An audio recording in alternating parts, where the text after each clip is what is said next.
Hello, everyone, and welcome back to Legally Blind. It's been like 10 months since my last big video. The thing is, I knew that this would have to be my next video, what I'm going to talk about today. And it is not an easy video for me to make, so I procrastinated and procrastinated and procrastinated, as well as, trying to get all the other parts of this Legally Blind project going. So things have been really busy. But I did procrastinate quite a bit on making this video because it is hard to talk about, even though I have pretty much processed all of these things that I'm going to talk about and sort of moved on with my life as an adult. It is still pretty difficult to just go back and relive some of this stuff, and it brings back old emotions and things that are quite difficult to deal with. That part doesn't necessarily get easier, even if you've processed and moved on and done well for yourself. It's still, never gets like super easy to talk about. However, I knew that I had to do this.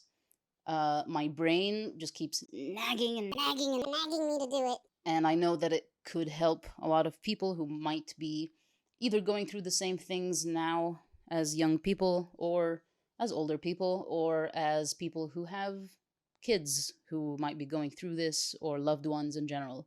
So now that I'm finally doing it, hopefully it will free me up to be able to make other videos, because this thing that I feel like I have to do will be done. So, what is it? I'm going to talk about challenges and obstacles, as well as opportunities that I've gone through and that a lot of disabled people would go through in some form. I mean, I think everyone who has a disability in a world that is built for able bodied people will be going through some form of this in their lives. So we need to talk about it. So this is like I said, this is going to be relevant to anyone with a disability, especially visual impairment, and families and loved ones of people going through the same thing. Also to employers and people who have like a little bit of authority that can affect the lives of people with disabilities but don't realize that they have this effect. And we will talk about some social things, some systemic things, and some individual things that, I mean, like on the level of the individual, that could also be helpful. So yeah, let's get into it. So I'm going to break this up into three different, let's say, areas of life: school, work, or being a professional adult in general, and a little bit of like personal or social life things, and the challenges that you might face in these situations, and some of my own challenges that I'm willing to talk about, how they affected me, and what I've learned from these experiences. And I hope it's going to be helpful. So, I also have some notes here. So I did structure this to some extent. I wrote notes and I divided things up, but I did not want to script this very formally, because this is just real talk right here. So I brought my armchair over here, my guitar for moral support, just being pretty in the background. I have my water. My channel has been actually growing, even though I haven't posted very much. I haven't posted a big video in 10 months. People continue to slowly subscribe to the channel, and I'm very happy about that. I also have a Patreon if anyone wants to support this millennial. And I also have the comments that I get from some of my viewers are really continue to be the thing that keeps me going on this channel. I always feel bad about the big gaps, but sometimes it's unavoidable, unfortunately. I get comments and I read every single one. mostly because I don't get that many, and it's easy to read every single one. There are few comments, but very meaningful and very effective comments. I often get comments from people who have children with visual impairment, and I often get comments from people who have recently become either completely blind or visually impaired. And it's really these comments and these questions that I'm sometimes able to answer are really what keeps this going. And thank you, and also good luck. And I hope you find something helpful in this video. So, gonna need to look at my notes here. My notes. Okay, let's start. We're gonna start with school. And let me just start with the worst thing that I ever experienced in school. And just to be very clear, I've met lots of amazing teachers, and I love most of the teachers that I've crossed path with in my life. I've always excelled at academia to an annoying extent, and the stories that I'm about to tell don't really take away from that. But they did have a big impact, and I would imagine that if someone were not doing so well academically, they would have had an even worse impact. So the absolute worst type of ableism that I experienced in school came from a certain math teacher that I had in grade school. It was kind of a shocking thing for my system because I was already at the age of like 12ish. I was already like pretty used to being good in school and to being somewhere near the top of the class always, and I was good at all subjects, at least good enough. And here I was suddenly learning some more challenging mathematics, and I had this professor in class who a actually made fun of my inability to get things, and b did not seem to care very much that I could not see what he was writing on the board. So that was not good. I would sometimes remind him. I'd be like, "Sir, could you please maybe write in a bigger font?" Keeping in mind that before this level in school, you didn't really have that much writing happening on a blackboard. So the usually the numbers were pretty big, and I could always follow along as long as I sat in the first row, and maybe sometimes even in the first row plus visual aid to magnify the blackboard. But as we were starting to get into like 7th grade, 8th grade, 9th grade, math like just got crazy. And there was a lot of writing on the board, and I could not read most of it. And of course, I was falling behind. It did not help whatsoever that this particular teacher was not bothered by making sure I was getting things. Not to mention that, this person also laughed at my questions, even though I still think these were pretty good questions. But anyway, I just had bad luck, really bad luck with my math teacher, and at a very critical time in my mathematics education. And I would say I was almost traumatized by this experience, to the point that I did everything in my power possible to avoid having to study just pure math, even in like secondary school, or IGCSE is what I did. I did still end up having to do like some calculus and stuff in university, but I was at the time like grown up enough to be able to deal with having to do that. Remember that when people are very young, when they're kids, and when they're still just not fully formed adults with mature brains and life experience and so on, some things that may not seem so difficult to us adults are actually a big deal and have a really bad impact. Like, I remember my parents strongly objecting, especially my father, objecting to me like steering myself away from mathematics so early. And he did have a point, but I think in the end my parents gave in to my like no math thing, just from the amount of trauma that I seemed to have.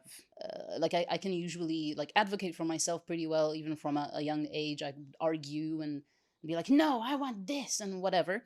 But when it came to this particular thing, just the tiniest bit of pressure, I would just be full on, weeping and screaming and was basically almost like a teenage tantrum, if you will, just from thinking of the possibility of I might have to do math again soon. It was bad. Yeah, I'm pretty much over that now.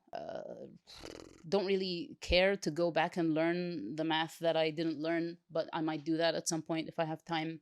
Anyway, here's like a part of this that was helped by my parents. My parents had always told me to not be afraid to speak to the teachers, to ask to sit in the front. Don't be afraid to ask them to write in bigger font. Don't afraid to ask for the things that you need in order to get your education. My parents were very good about that from very early on. And so I did have the confidence to do that. However, I did not know very much what to do when people simply refused to do that. To be fair, again, refusing to accommodate me at school was a thing that happened very rarely, thankfully. However, there were other things about being a student and being in academia for so long that were always very difficult and got more so with time, not less so. And some of these things include having to deal with tiny font textbooks, which is most textbooks for some reason. I remember having just these huge biology textbooks in college and school that were just these huge page. The page is huge, but the writing is tiny, and there's like 2 or 3 columns of it. And I just never understood, like, why does the font have to be this small? Anyway, I have been using magnifiers, sometimes handheld illuminated magnifiers, for things like textbooks and just hard copy text in general. I always have been using magnifiers on the computer ever since I knew they existed. I started with the handheld magnifiers, and then the digital stuff and the software started coming in with technology.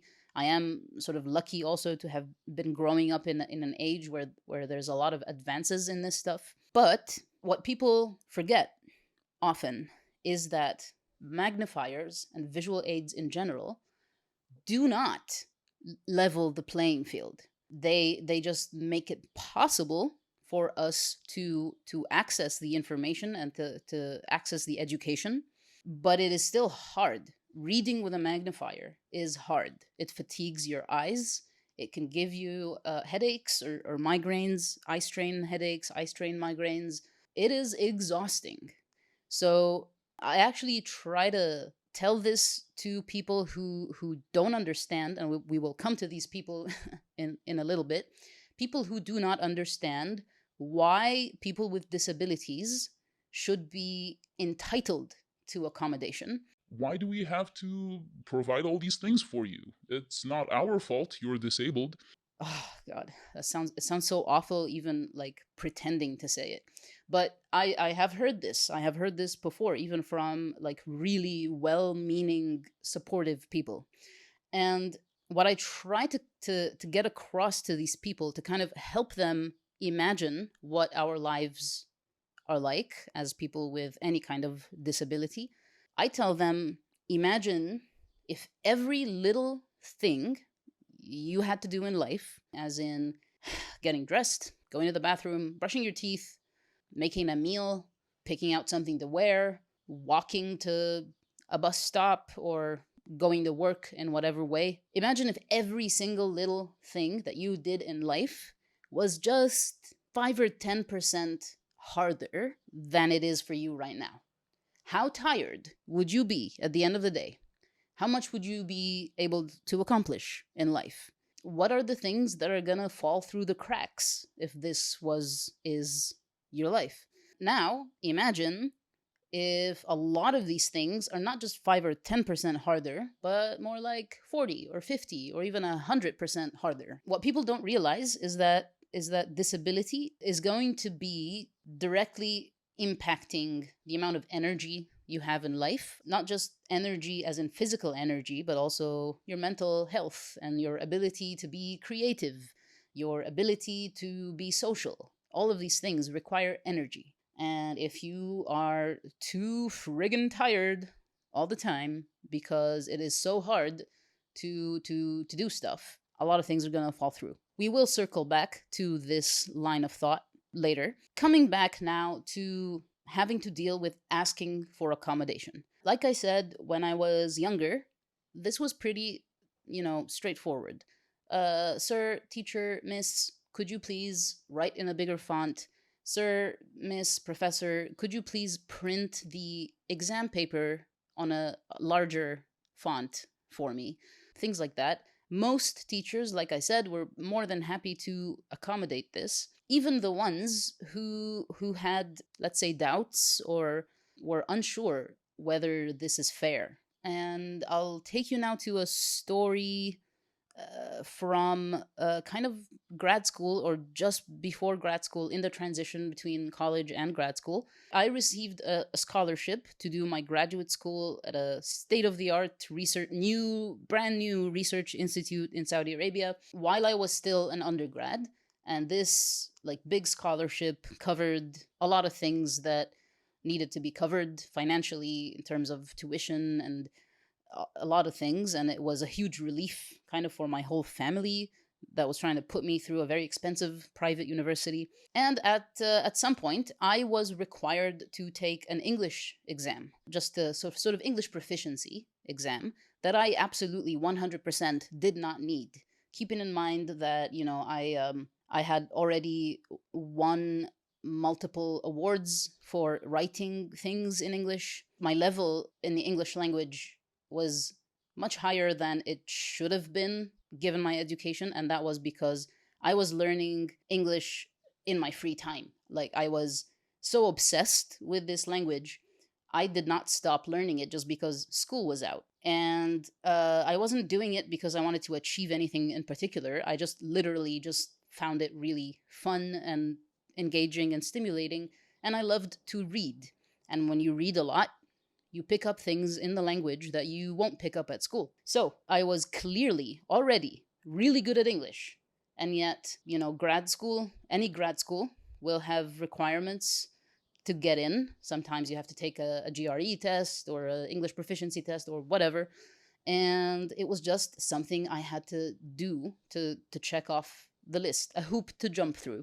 And I tried very hard to jump through it, but an organization that shall remain nameless, that was in charge of giving these tests, refused to accommodate me without very lengthy paperwork and processes that if I had to actually go through everything and provide all the papers that they wanted, I would not have enough time to get to the grad school and to take the test at the time that I was supposed to. So I just emailed this administrator of the university that I was going to.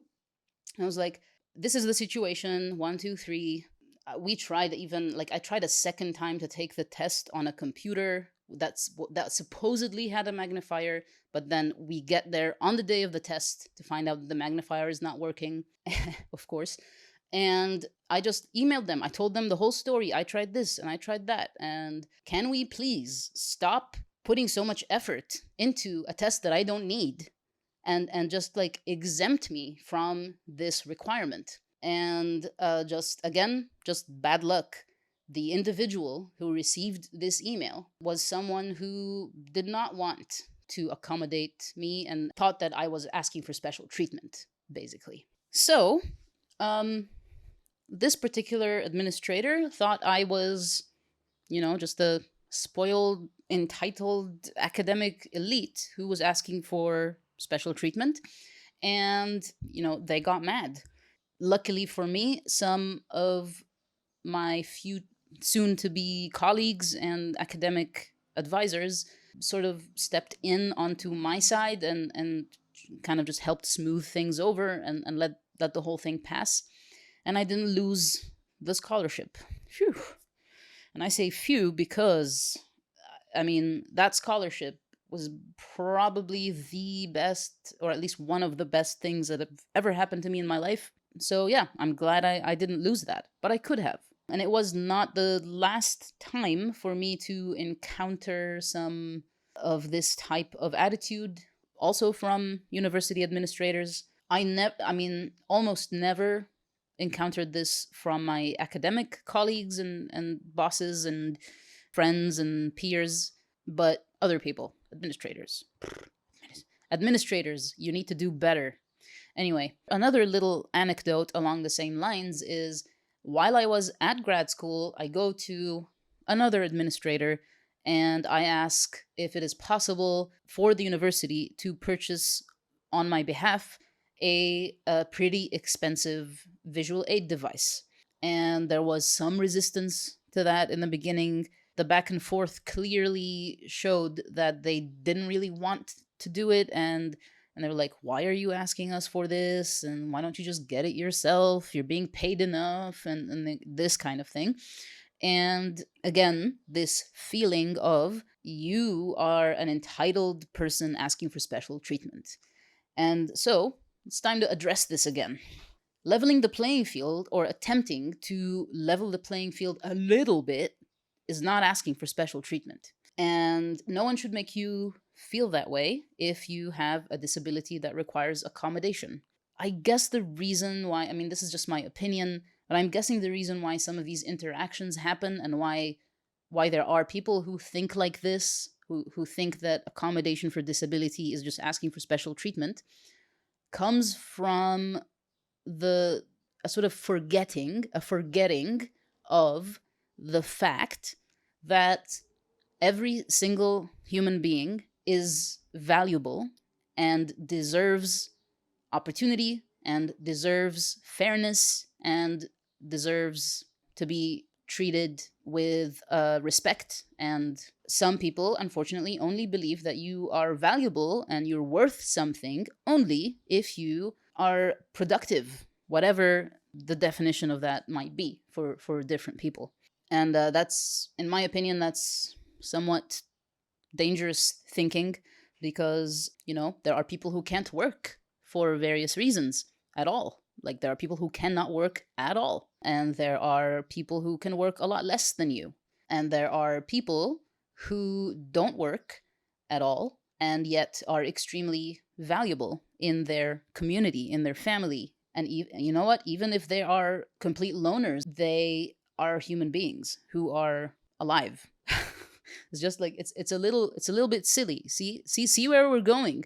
We're now going into the territory of trying to prove human worth, and that's, we shouldn't have to do that, because, again, as a matter of fact, every human being is worthy of love and belonging and, all the basic things that we need. And because we are a society of human beings with very complex minds and very complex societies, unlike any other animal in the animal kingdom, our lives are not set up in a way where it's just survival of the fittest. It's like, oh, too bad, you had a disabled kid. Now this kid is just not gonna do well, and maybe you should either have another one or just let them fall off the face of the earth, because no one is going to take care of them or whatever. No, I mean, that is just ridiculous, right? Not to mention, none of us are asking for too much at all. I think there's just like a need to shift the thinking on some of these things, so that people can understand why things like affirmative action, for example, exist. Why things like the American Disability Act, I believe is what it's called, why something like that exists. Why the Egyptian government, where I live in Egypt, why has the Egyptian government recently decided to make it a law for everyone who has a business to employ a certain percentage of people with disabilities? Now, just passing a law is not enough, of course. I already know personally that there are people who get around this in many ways so that they don't have to employ disabled people. But if you think about it for 5 minutes, providing accommodation to people with disabilities so that they can live their lives and go to work and contribute to society in any way, it doesn't even have to be work, just to be contributing members of society, you have to help them a little, at least. I don't feel like I've really put this topic to rest yet, but let's move on, and maybe more things will come to me.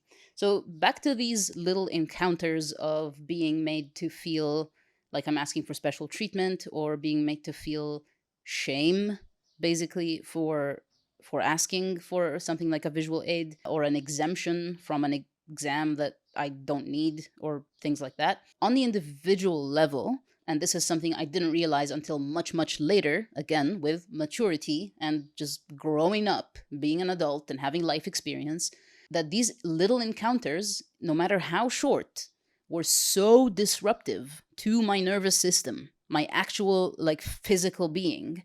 And probably I should have taken time after these encounters to calm down, to try to relax myself, to just take a few deep breaths, even, and just reflect a little bit on how unfair that was, and that it was not my fault, and try to soothe myself or something, or find a friend to talk to, anything like that. But I just went straight back to work right after these things happened, and just grind, grind, grind, because I was still in that sort of grad school grind. Self-care was a very foreign concept to me at the time. I was forced to learn about self-care when I burnt out from working all the time. That's, a story for another time, maybe, or never. But but you could burn out if you just go, go, go, and don't ever stop. Sometimes the ability to practice self-care in and of itself is a luxury that some people cannot afford, because they literally have to keep going, going, going, grinding, grinding, grinding, or they won't survive, or there are people depending on them who won't survive, and so on. But I would say, like, even for those people, it's pretty incredible what a couple of slow, deep breaths can do to your nervous system. At least it can take you down a couple of notches, and then you can actually move on through the rest of your day with reasonable levels of functionality. Speaking of which, that reminds me, back to, again, the people who are saying you just want to get a leg up, you just want to, have things handed to you easy. Let me just borrow a phrase from one of my favorite YouTubers. We are not looking for special treatment. We are simply asking to have the same level of dysfunction as everyone else. Okay? We know that life is hard on everybody, disabled or not. Being alive is friggin' hard, right? We just want it to be just as hard. And it's actually never gonna be. I mean, achieving that is not possible. And whatever part of your identity, or sort of your constellation of challenges that you're facing in your life, disability might just be one of them. And how much that intersects with all the other difficulties that you're facing in life, even if every disabled person has all the accommodation they need, they're going to be super grateful, and they're probably going to have less hard lives, and or much easier lives. However, that does not guarantee by any means that things will be easy. I mean, an easy life, like, what is that? I mean, I think a very small minority of humans in the world have an easy life. But again, we are just trying to get rid of extra difficulties, extra challenges that we know can be taken away with something as simple as a magnifier.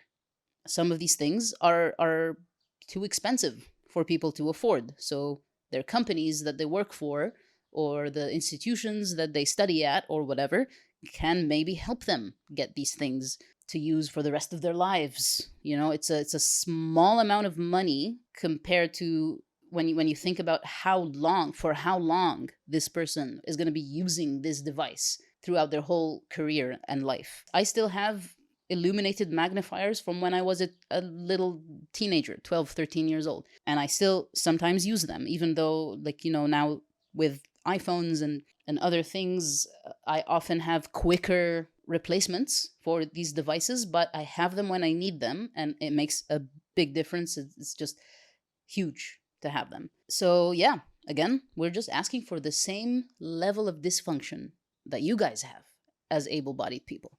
Another important reminder for people who think like this is, please don't forget that being able-bodied is temporary. even for you.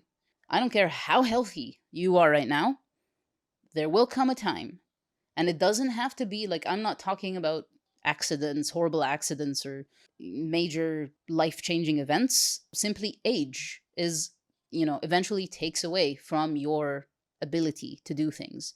So maybe part of your thinking should be, I think this comes from Christian tradition, there but for the grace of God go I, or something. I can't remember what the actual saying is, but it's a good one. It means, hey, this could have been me.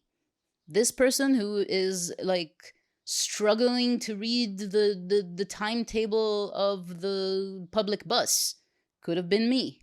This person walking with a white cane trying to figure out where the door is could have been me. And we have this capacity for empathy that should drive the way we create the systems that we live in. But unfortunately, for some reason, it does not seem to do so. Next. Boop, bloop, boop, bloop, boop, bloop. Moving on from school into adult professional life. Don't we love adulting, guys? So I did pretty well in my grad school, despite some pretty serious like mental health problems. And, eventually I had to leave because I got my PhD and it was time to go back home to Egypt, which is a developing country. And suddenly this supportive family of fellow academics, advisors, and peers, and small town sort of community that I had going was gone from at least from my day-to-day life. I stay in touch with a lot of my friends from that time, and I still, I love everybody dearly and I miss everybody, but it was time to go back. And I was alone in Egypt. I had family around, but I mean alone professionally. And it was time, it seemed to me, to sort of prove myself all over again. And I was getting tired, guys. Like I had done a lot by this point. I was 27 years old. I had a PhD, and on paper, at least, I had accomplished a lot. And it just didn't make any sense to me that I still had to prove myself again. Like, come on, just like. But this wasn't just me. A lot of people who have PhDs struggle to find good jobs or full-time work, and that's not necessarily at all because of disability or whatever. Is just like academia is messed up, and there are way too many PhDs being awarded when there are too few jobs for them.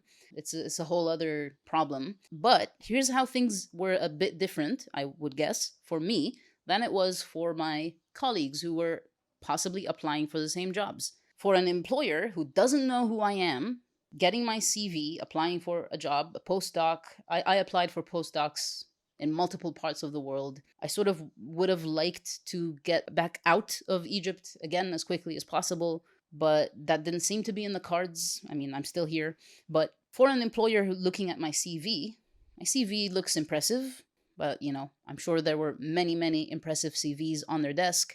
I faced the issue that for almost every single job that I applied for, there were one or two requirements that required good eyesight, actually. One was a driver's license. I don't have that. And number two was the ability to carry out visual surveys independently. Now, what do I mean by that? If you're a biologist or a marine biologist or any kind of biologist, ecology specifically, you probably know what that means. The ability to just kind of look around in a systematic way and take down observations about the natural world.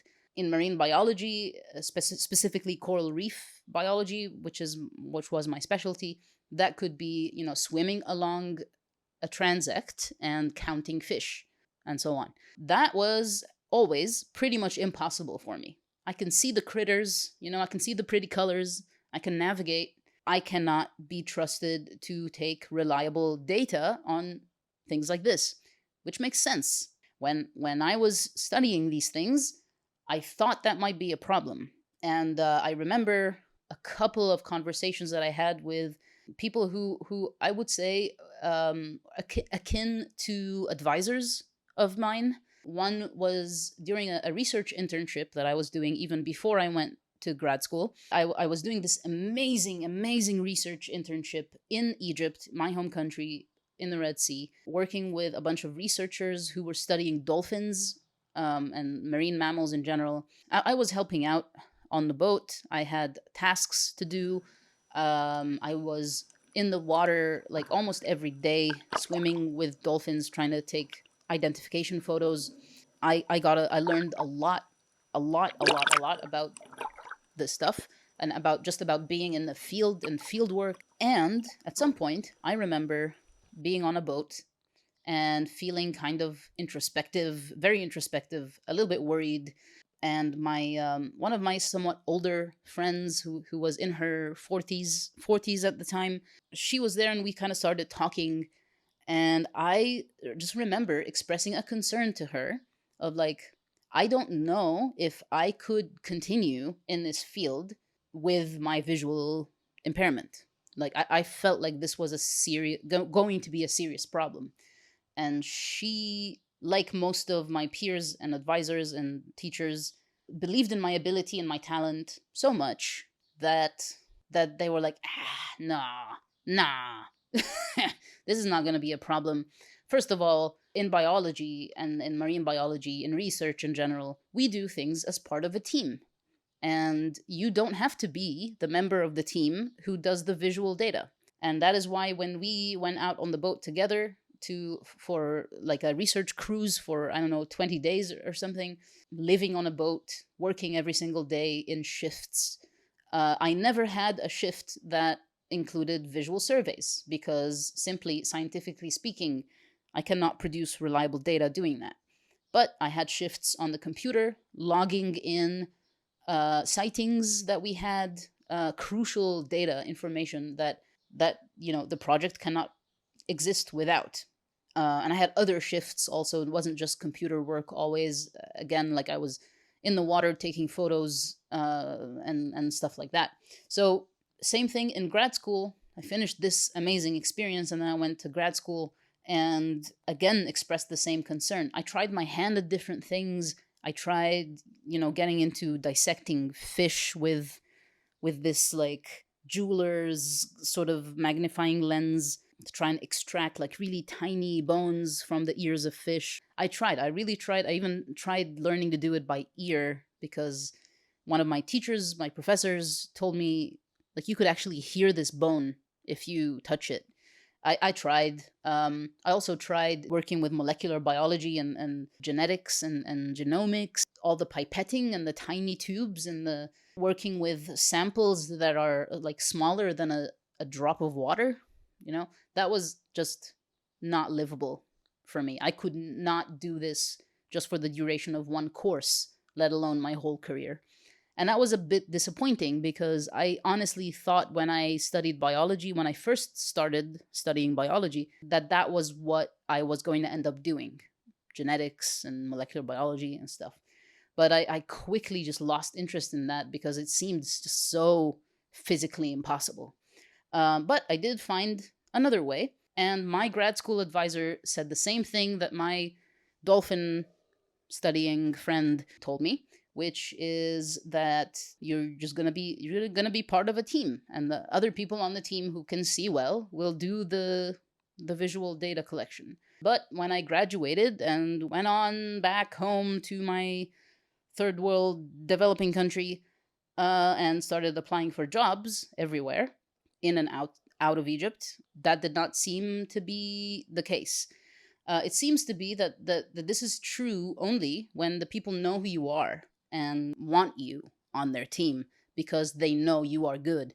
But for these people who don't know me, just looking at my CV, even though I had really good letters of reference and all that good stuff, I was still at a huge disadvantage and very low on the list of people to contact because A, I was in a different country. B, my PhD is from Saudi Arabia, from a university that maybe a lot of people don't know about. I think that's not true anymore. Like, I'm pretty sure my grad school university is fairly well known now. Just like it to an outsider, especially in the US or somewhere in Europe, it's like this CV from the Middle East. If we do choose to hire this person, we have to relocate them, or they have to have enough money to be able to relocate themselves. Plus, they have a disability that requires accommodation. Why would I bother as someone in that European country or in the United States? Why would I bother to go through this much trouble for someone I don't know when I can pick any of these other CVs? Even if I have to pick someone with a disability or want to pick someone with a disability, I'm just gonna pick someone closer to home, you know? Logistics makes sense. So there's a lot of things that go into this. Some of them are not anybody's fault, and some of them are just the reality of how people think about disability as well. People worry, employers specifically, whether this is corporate or NGOs or whatever, they worry about an employee being too much or being like a little bit expensive or something. It's unfortunate because a lot of the accommodations that people with disabilities need are really not asking for, not shooting for the moon here. It's mostly very simple stuff. Plus, I was also quite concerned in general about the ability to hold a full-time job. Just because, like I said earlier, a little bit of eye strain or fatigue or like just one migraine could easily put me out of work for a week, sometimes 10 days. I knew that was going to be a problem. And I was figuring out how much I needed to rest and how much I could work before I had to rest and all that stuff. But most jobs don't have that kind of flexibility. And I very quickly reached the conclusion that it looks like I'm going to have to create my own job, which I am kind of trying to do. This channel is one of the jobs I've created for myself, and I teach part-time at my alma mater, and I love teaching the course that I teach. I also train dogs as a freelancing thing, so I'm able to control my schedule to a large degree, but I don't have any benefits or insurance or anything like that. However, I do have help from family, and here's something that we're gonna circle back to eventually. In order for me to manage my condition, which is a potentially progressive condition, like it could get worse regardless of what I do, there are things I can do to take care of it and kind of hope it doesn't get worse or doesn't get too much worse.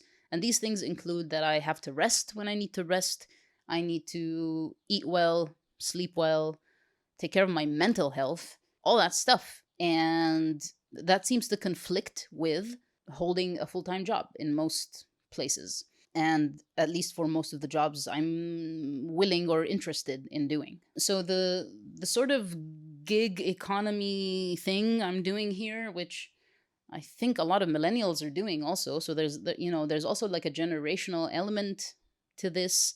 Millennials all over the world seem to be like really struggling with their careers in general. Anyway, just putting that aside, the thing that I'm doing now, the odd jobs and so I again, like I teach part-time at a university, I train dogs as a freelancer, I create educational content on this channel as well as a couple of Instagram accounts, and I'm growing these things over time, and I'm hoping that they eventually grow enough to give me some kind of security. But I mean, so far it's working.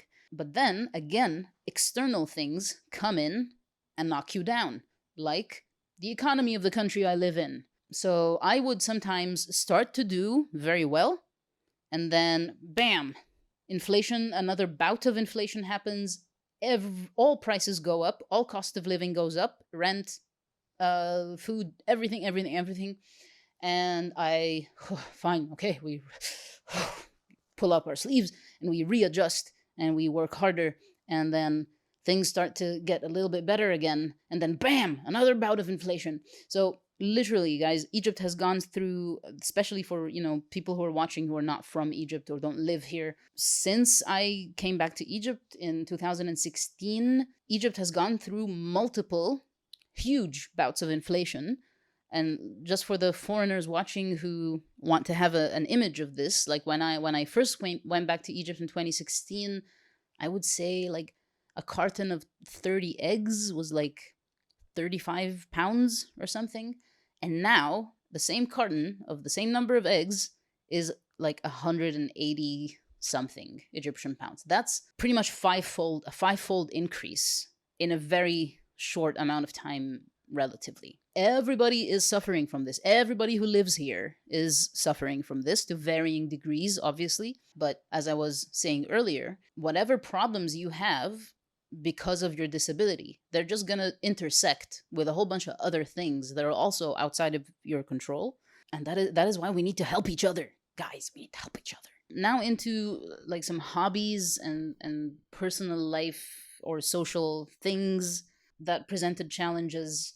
I would say that the hardest thing in that area for me was having to give up doing a few of the things that I really loved to do. And this might seem like really trivial for some people, but it does not feel trivial when it's happening to you.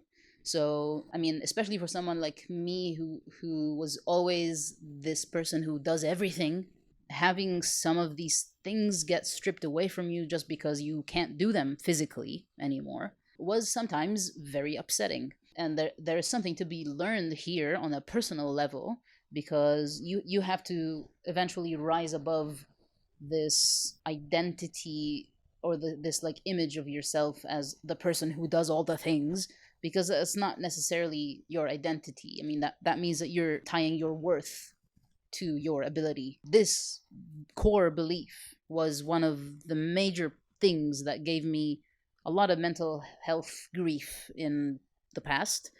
And it's been quite a learning process to be like, you know what? No, you are not what you do. You are you, and you are fine as you are. You're just fine. We're all just fine. We're not great, and we're not terrible. Most of us are just fine. Having said that, two of the things that I used to do a lot of and had to quit were mountain biking and soccer, or sports in general, outdoor sports at night in general, but specifically for me, soccer. What made me quit mountain biking pretty much entirely was a couple of close calls, like safety wise close calls, that just really shook me. I was like, whoa, I really did not see that whole entire park bench, and I could have just crashed right into it, and something bad could have happened. Or it could have, not been a park bench. Could have been a person or an animal or whatever. It could have been bad. I still ride bicycles sometimes, even like in the middle of traffic occasionally, but only in broad daylight, and never at high speed. Actually, anything that requires speed is now a bit of a problem. Speed and the ability to see far, obviously. Soccer, I've always been great at soccer as a kid. As long as we played on a small court or field, I could play very well, because I didn't have to see what was going on like way over there. It was all, it was five-a-side soccer, but you just quit stuff because they start to be less fun, or they start to be unsafe. All I want to say about this is that if you want to be sad about that, you should let yourself be sad about that, because it is a loss of sorts. If it's something that meant a lot to you, and you were hoping that you would be able to do it for as long as you were healthy, but suddenly you can't do it anymore, that can be pretty sad. And it might seem trivial to some people. Find the friends or the supportive people who understand that it's not trivial, or grieve by yourself. Do your own thing, but just don't brush it off like it's nothing, because it's not nothing. The good thing about being someone who has a lot of hobbies, and someone who is constantly learning new things and teaching themselves new things, is that you can pivot. You can pivot and do something else that still gives you joy. I recently took up gardening, and then very quickly into gardening. I obsessed over bonsai, have a ton of bonsai projects going, and educational content about it, and blah blah blah, on mostly on Instagram. A lot of this stuff is going to be on this channel at some point soon. And I also went back to music, something that had sort of dropped off of my activity list after I left grad school, even though I was performing a lot in grad school on stage, and that was like great experience and great learning and stuff.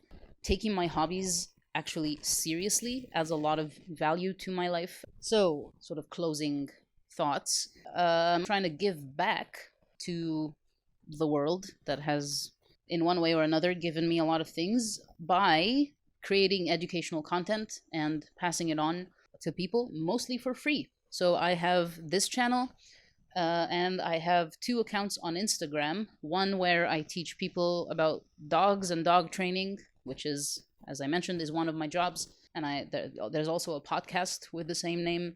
The other account is called Maha's Trees, and that's where all my plant related and bonsai tree related content lives right now. And like I said, the plan is to have multiple educational playlists on this channel that address different things. If you want to support this channel, share this with whoever needs to hear it. I hope you've enjoyed hearing me talk about all this stuff, and I hope it made sense or validated you or taught you something new. Please leave your comments below. As I said earlier, comments really keep this channel going because it shows me that there's real value being had. And there is also a Patreon account. And I'm also still working on things to offer people who support me on Patreon that are a little bit different from subscribers to the free channel. So you can also leave your comments below on what would you, if you were to be a patron of mine, what would you like to have? Let me know. And see you soon.